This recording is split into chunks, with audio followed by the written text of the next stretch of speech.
To the world. Senator, thank you. Senator Gravel, same question. Other than Iraq, three most important enemies to the United States. We have no important enemies. What we need to do is to begin to deal with the rest of the world as equals, and we don't do that. We spend more as a nation on defense than all the rest of the world put together. Who are we afraid of? Who are you afraid of? I mean, it is unbelievable. The military-industrial complex not only controls our government... I got pneumonia right now. I didn't wear my coat. A lot of megaphoning. I made multiple appearances on 6, 8, 12. Issues that we all care about, instead of causing violence and giving the police an excuse to hurt us. That's not going to get us anywhere. Do you believe that's what's going on here? Yeah, and I'm also here planting seeds in the eyes of in the ears of the police, because they all got the 9/11 calls and didn't know what was going on when we got swarmed that night on October 25th, 2008. Sam Adams, by the way, has done nothing about this, and I'm going to see Adams at City Council April 21st. I'm going to see Adams on April 21st to bring up this issue, because we at least got to get out there and say something, not just put on a mask. I don't wear a mask. We don't need to do that. We have to evolve the 21st century. This is not the 13th century. There's ways to do things and ways not to do things, and I want to be a positive example in my community, so that's why I'm here. Cool. And where I am every single day. And you know, it's a universe of free will. You know, I believe the meaning of life is to discover for you what the meaning of life is. The path to the ultimate truth lies within. So my personal experience is not your personal experience as to why I do what I do, why I use my birth name, why I happen to be half Afghan, half white, when two worlds seem to be colliding, why I'm doing what I'm doing in this particular time-space reality, why I'm not afraid.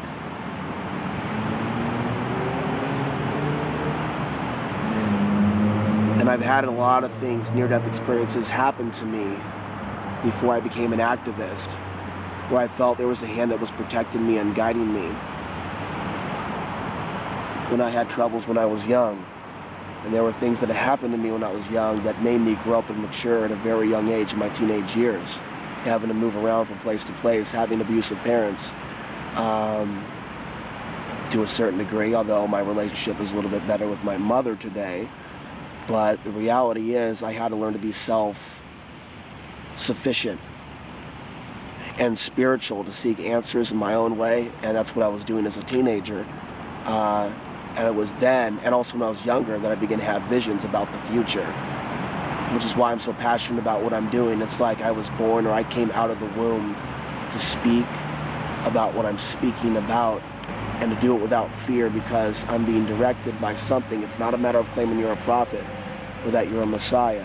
This is happening to many of us. We're all interconnected. It's not about the ego or saying, I am right, you must follow me.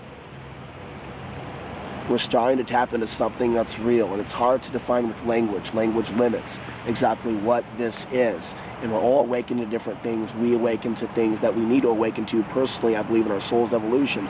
I do believe in past lives, future lives, perhaps simultaneous lives.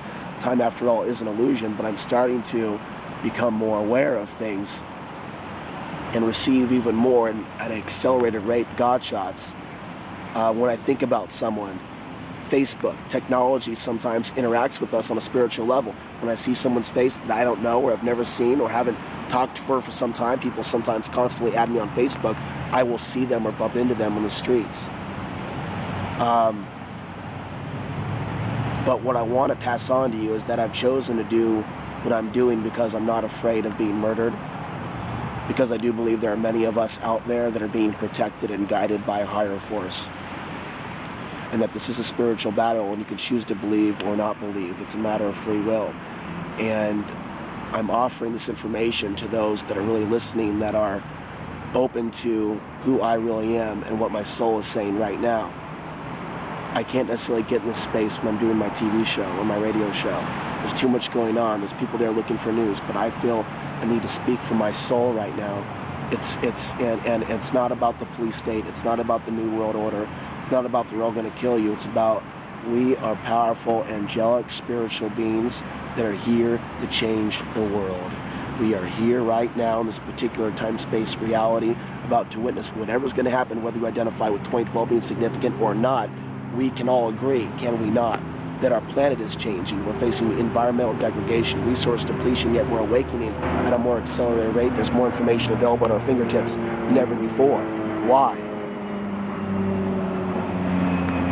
Why?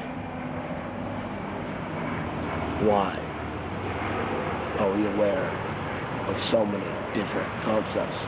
The generations before, information. They didn't have access to information like this. I've never been attacked.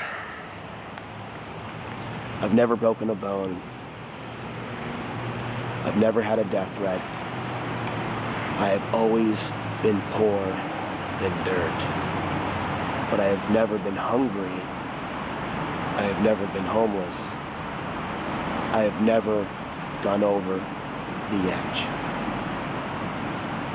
There's always been this protecting force, I believe, that's been working through me, around me. I also know there are demons out there that have attacked me as well and try to lead me, myself, astray. And so for my own spiritual evolution, I have to remember this is never going to be about me. You know, I've never felt that way. I see other people do that, and I look at them and go, I'm going to take what I want, leave the rest, and leave the ego aside. But there's something interdimensional, and you can take that in whatever way you want going on this planet. And we're tapped into one particular frequency collectively, but individually we're tapped into the frequencies that we choose to be tapped into, like a radio station. You can choose to listen to messages that promote death, torture, rape, and destruction. Or you can choose to dial into that radio station where you're hearing truth, love, a higher sense of a higher level of awareness and consciousness. But it's a matter of choice. And by acknowledging that you're protected, that you're going to be guided in the right space, into the right area, that gives it even more power. I know the crash is coming. I have very little money, but yet I've been guided and I've been provided a platform to speak to the world with technology. There's got to be something you can say about that. There's got to be something you can say about not getting a death threat. There's something about living a life where everyone you want to interview, you get them. Every time you go to a protest with a megaphone, the police don't touch you. Everything that you seek and you really desire, if it's for the greater good, you receive. And so my message to you is, there is a storm that's coming. There is great destruction coming to our country and our planet. And by possessing the spiritual wisdom, not the dogma, you have the keys that can break the codes of the matrix. And it's a matter of a choice. It's a little bit more complicated than a blue pill or a red pill analogy. But the analogy, the Matrix, is a very famous movie, very well received, because it hits you right here. It hits you right here. And I know there's a lot of people that have heard me over the years talk about a lot of things, but the reality is a person cannot unhear something once they've heard it. They may glare at me now in the streets, but at least they remember what I've said. And I've done all of this out of love. So in leaving you tonight, folks, I want you to know where my strength truly comes from. It doesn't come from being armed. I do not carry a weapon. It doesn't come from having a lot of money. That's not how I do my show. I do it for free. Thank God I don't have to have any money. I don't even have my own camera. Well, thanks to David, this cameraman here. He actually helped me upgrade, and I actually have a little camera. Thank you, David. But by having good people in my life, David and Gunnar, my best friend since high school, and other people, I'm starting to realize that it's about community. It's about friendship. And that's the therapy. If you watch my YouTube channel, you'll see that we were cooking a couple weeks ago, and it's about enjoying the moment as much as you can, because the New World Order wants you sick, it wants you depressed, and in the end it wants you to kill yourself and kill others. I truly believe this with every fiber of my being. It wants us to self-destruct. If you want to be revolutionary in this world, you have to learn how to do the opposite. That is all, my friends. AlexAnsary.com. More info coming up in the future.